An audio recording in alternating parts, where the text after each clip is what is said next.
रद्दी पेपर और कबाड़ी वाला। छुट्टी का दिन था। उस दिन बच्चों और पति अखिल की छुट्टी थी।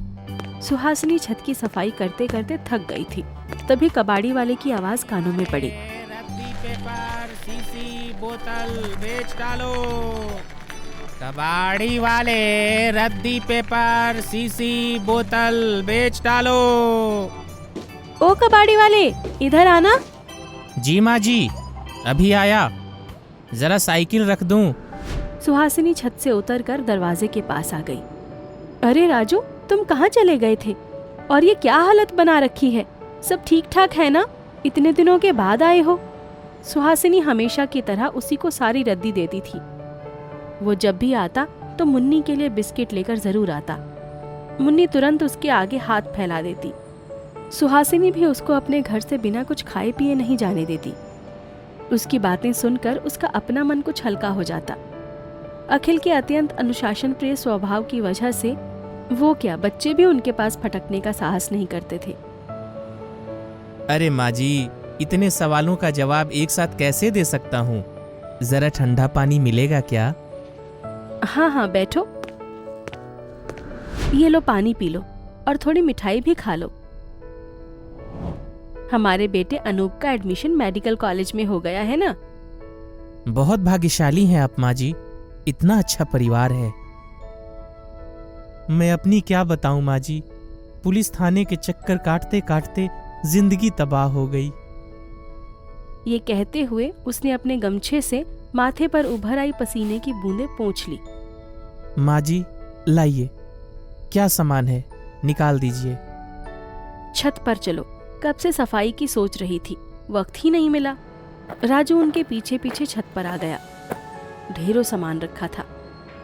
बाप रे, कब से पड़ा है ये कबाड़? आज तो और कहीं जाने की जरूरत ही नहीं, यही शाम हो जाएगी। तुम क्यों थाने के चक्कर काट रहे थे? क्या बताऊं, गरीबों की किस्मत में 2 जून की रोटी भी आराम से नहीं जुटती माँ जी। क्या हुआ? गांव में थोड़ी सी जमीन खरीदने के लिए हर महीने पैसे इकट्ठे कर रहा था। तभी गांव से काका जी की चिट्ठी आ गई कि बापू बीमार है। वहां पहुंचा तो बापू हमें छोड़कर जा चुके थे। माँ तो बहुत पहले ही गुजर गई थी। पुलिस थाना? वो क्यों? बस कुछ जमीन का मामला था। तुमने जमीन खरीद ली? नहीं माँ जी, मेरे चचेरे भाई ने मेरे भेजे हुए पैसे से अपने नाम की जमीन खरीद ली। जब मैंने थाने में रिपोर्ट लिखवाई तो उसने गलत बयानी करके मुझ पर उल्टे सीधे आरोप लगाकर मुझे ही फंसा दिया। एक दिन मैं किसी तरह पुलिस की गिरफ्त से छूटकर घर पहुंचा तो वो मेरे घर में मेरी पत्नी के साथ हंस हंस कर बातें कर रहा था। सुहासिनी आगे कुछ सुन पाती तभी बाहर की घंटी बज गई। जाकर दरवाजा खोला तो उसके पति अखिल आ गए थे। आते ही, ये साइकिल किसकी खड़ी है बाहर? कितनी बार कहा है किसी अजनबी को घर में मत बुलाया करो, लेकिन तुम। ऊपर छत का हाल क्या है? कितना कबाड़ पड़ा है। मेरे वश का नहीं है कि मैं अकेली सारा कबाड़ नीचे तक ले आती, इसीलिए उस कबाड़ी वाले को बुला लिया है। क्या ये वही तो नहीं जिसे पुलिस किसी हत्या के जुर्म में गिरफ्त करके ले गई थी? होगा, अब तो बुला लिया है। सारा सामान बांध रहा है, अभी चला जाएगा। तो तुम पानी पियो, मैं अभी आई। सुहासिनी ऊपर गई तो वो सारी कबाड़ छांट कर एक और रख चुका था और अपनी तराजू निकाल कर उसी का इंतजार कर रहा था। माँ जी, जो काम की चीजें हैं वो देख लीजिए, फिर मैं तौलूं। कोई जरूरत नहीं है तोलने की, तुम सारा सामान भर लो और जरा यहाँ की सफाई अच्छे से कर देना। माँ जी, मैंने तो उसको मारा भी नहीं था, खुद ही मुझे देखते ही उसकी सिट्टी पिट्टी गुम हो गई। वो भी डर के मारे भागा और गिर गया। उसका सिर पत्थर से टकरा गया। ज्यादा खून बह जाने से उसने वहीं दम तोड़ दिया। और तुम्हारी पत्नी? वो तो गांव में ही है। राजू सामान बांध कर जाने लगा तो 200 रुपए देने लगा। नहीं नहीं, मुझे पैसे नहीं चाहिए, तुम ये शहर छोड़कर चले जाओ, क्योंकि तुम्हारे वजूद पर लगा ये दाग कि तुम खूनी हो कभी नहीं धुलेगा। माँ जी, यहाँ तो बंधे बंधाए घर है। दूसरे शहर जाकर नई पहचान बनाने में ही बूढ़ा हो जाऊंगा। फिर सब थोड़ी ना विश्वास करेंगे मुझ पर। आखिर इतने सालों से आता जाता रहा हूँ। आपको विश्वास नहीं है तो नहीं आऊंगा आपकी गली में। नहीं नहीं, मैं तुम्हें बरसों से जानती हूँ, मुझे भरोसा है तुम्हारी बातों पर दूसरों का मुंह तो नहीं बंद कर सकती ना। ओह, बाबूजी तो पहले भी मुझे देखते ही गुस्से से भर जाते थे। गरीब हूं ना, वैसे भी मुझे अब ये काम करना अच्छा नहीं लगता। सोचता हूँ छोटा मोटा कोई धंधा ही कर लूं। क्या धंधा करोगे? पैसे कहाँ से लाओगे? वही तो मुश्किल है। अच्छा अभी तुम जाओ, कल 11 बजे आना, कुछ सोचती हूँ। दूसरे दिन 11 बजे ही वो आ गया।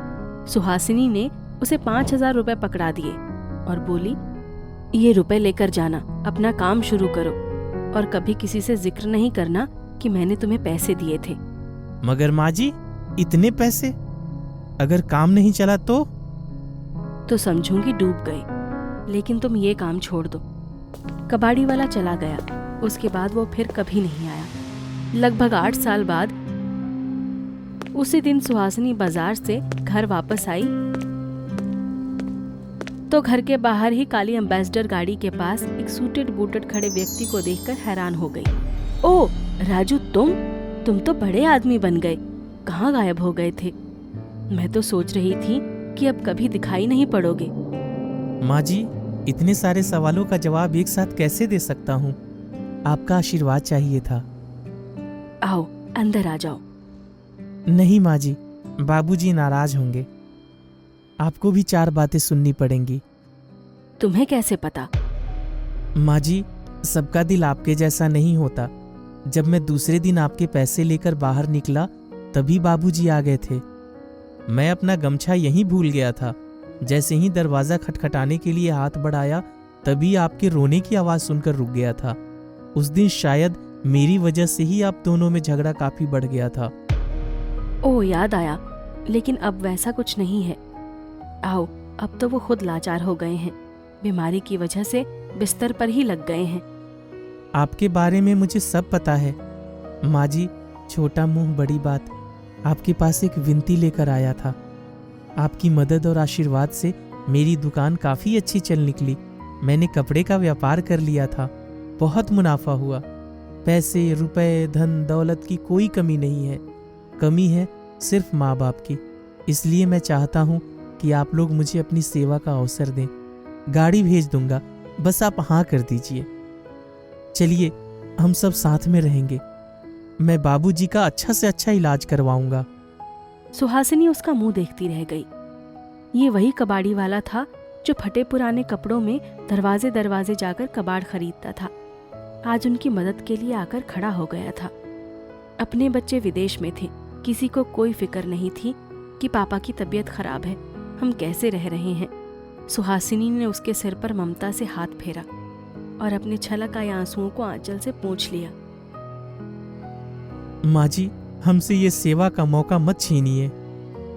राजू, तुमने इतना कहकर हमें बहुत बड़ा सहारा दिया है, लेकिन हमें यहीं रहने दो। बाबूजी की खुददारी को चोट पहुंचेगी। मैं उनको हारते हुए नहीं देख सकती। धन्य है माँ जी, ईश्वर ने चाहा तो बाबूजी बहुत जल्दी स्वस्थ हो जाएंगे। आप लोग यहीं रहिए, पर इलाज के लिए तो जा सकते हैं ना? हाँ, उसके लिए मैं उनको मना लूंगी। कुछ ही दिनों में बाबूजी का इलाज एक बड़े अस्पताल में शुरू हुआ और 6 महीने में वो चलने फिरने लगे।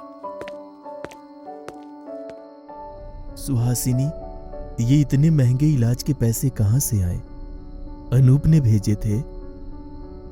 आप जिस कबाड़ी वाले को देखकर मुंह बना लेते थे और चिढ़ जाते थे, एक बार मैंने उसे 5,000 रुपए देकर मदद की थी। उसी ने उसी उपकार का बदला चुकाया है। कभी कभी इंसान को पहचानने में बहुत बड़ी गलती हो जाती है। उसको बुला दो, मैं उससे क्षमा मांग लूंगा। पराये होकर भी उसने हमारी इतनी मदद की। अपनों को कोई फिक्र नहीं है। सुहासिनी के चेहरे पर एक मुस्कान खिल गई।